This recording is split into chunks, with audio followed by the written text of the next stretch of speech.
بسم اللہ الرحمن الرحیم۔ غازی صاحب بہت شکریہ۔ بلا شبہ حضرت شیخ عبداللہ مقدس دہلوی کی شخصیت، غازی صاحب ہندوستان کے اندر، بھارت کے اندر وہ شخصیت ہیں جن لوگوں نے یہاں پہ اسلام کی شمع جلائی اور اسلام کی تعلیمات کو، دین کو، اسلامی تہذیب کو وہ مستحکم بنیادیں فراہم کی کہ جن بنیادوں پہ آگے چل کے اسلام کا فروغ ہوا۔ ان میں ایک بڑی شخصیت حضرت شیخ عبدالحق محدث دہلوی علیہ رحمہ کی ہے۔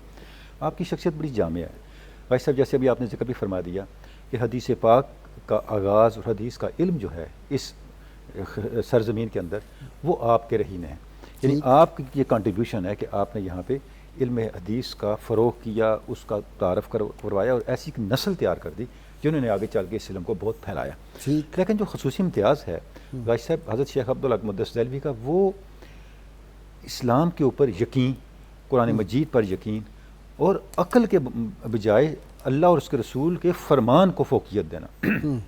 یعنی آپ کی تعلیمات کے اندر آپ کو یہ اتنا نکھرا ہوا پہلو نظر آتا ہے کہ ہمیں اس دور میں کوئی اور ایسی شخصیت نظر نہیں آتی جس نے اس سطح پہ جا کے اس فتنے کو ہائی لائٹ مقابلہ کیا ہو اور پوری تاریخ کے تناظر میں۔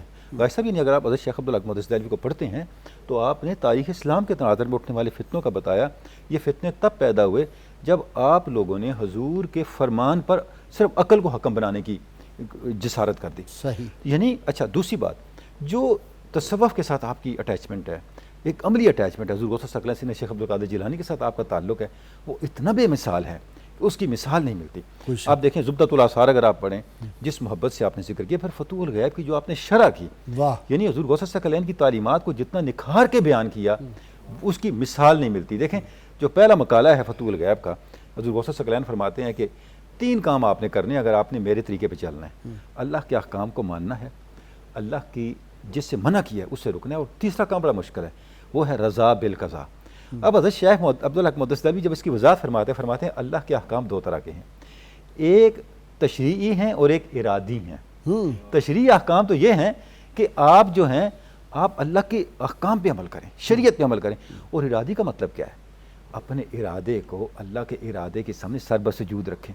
اور غازی صاحب آپ دیکھیں کہ یہ قرآن مجید تابع کر دینا، اللہ کی رضا کے تابع کر دینا، عملاً کر دیں، یعنی کچھ بھی ہو جائے آپ اللہ کے سامنے کوئی رفع شکایت آئے نا، آپ دیکھیں غازی صاحب اس کو جا کے سورہ یوسف سے جوڑتے ہیں کہ حضرت یوسف علیہ السلام نے فرمایا ان الحکم الا للہ، یہ حکم تشریعی ہے۔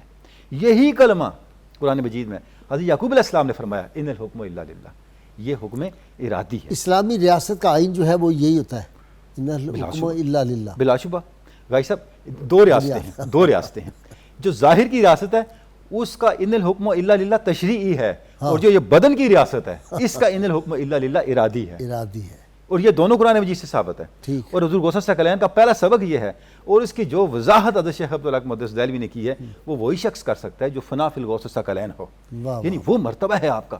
اچھا صوفیاء کی تعلیمات آپ دیکھیں، اخبار الاخیار کا بھی آپ نے ذکر کیا، 300 جو اجل صوفیاء ہیں برِ صغیر کے، ان کے احوال کیفیات آپ نے بیان کی ہیں۔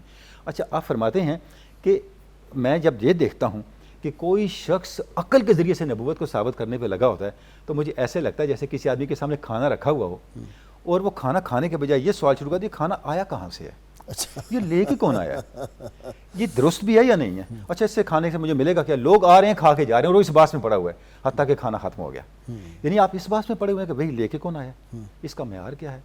فرماتے ہیں کہ اگر عقل کی بنیاد پہ ہی ہدایت ملنی ہوتی تو جتنی کاروبار میں ترقیاں کی کفار مکہ نے، جتنی ان کی نکتہ آفرینیاں ان کے کلام میں، جتنی ان میں ذہانتیں تھیں، جتنی ان کو تاریخ یاد تھی، شاعری، ادب، پوری ہسٹری کے ان کو یعنی کہ ماسٹر تھے، بڑے بڑے دنیا کے بادشاہوں کے حالات و واقعات سے واقع تھے، وہ تو اس طرف نہ آئے۔ یہ صرف اور صرف اللہ کے کرم اور حضور پر یقین کرنے کی وجہ سے۔ ابو الحکم جو تھا ابو جہل کیوں بن گیا؟ فرماتے ہیں کہ آپ یہ اس بات میں اپنا وقت ضائع نہ کرو کہ یہ کھانا کون لے گیا کیسا ہے، بھئی اس سے اپنے بدن کی طاقت کا اہتمام کرو، یہ وقت ختم ہو گیا دوبارہ لوٹ کے نہیں آئے گا۔ بڑی خاص بات آپ نے فرمائی، آپ فرماتے ہیں کہ حضور کی سنت سے نور ایمان پیدا ہوتا ہے۔ واہ واہ واہ واہ، نور ایمان سے دین اسٹیبلش ہوگا، عقل سے نہیں ہوگا۔ جب میں یہ پڑھ رہا تھا مجھے علامہ کا شعر یاد آیا، علامہ فرماتے ہیں کہ نقشے کے بستائی ہم اوہام باطل است، یہ جتنے فلسفے تم نے گڑے ہیں نا یہ وہم سے گڑے ہیں، عقلی بہم رساں کہ ادب خوردہ دل است، وہ عقل لے کے آئے جو دل کی خادم ہو، ہمیں اس عقل کی ضرورت ہے۔ عشق تمام مصطفیٰ، عقل تمام بولہب۔ فرماتے ہیں کہ ہمیں وہ عقل چاہیے جو دل کی خادم ہو وہ عقل نہیں چاہیے جس کو یہ ناز ہو کہ میں دل کی سپورٹ کروں گی. سبحان اللہ.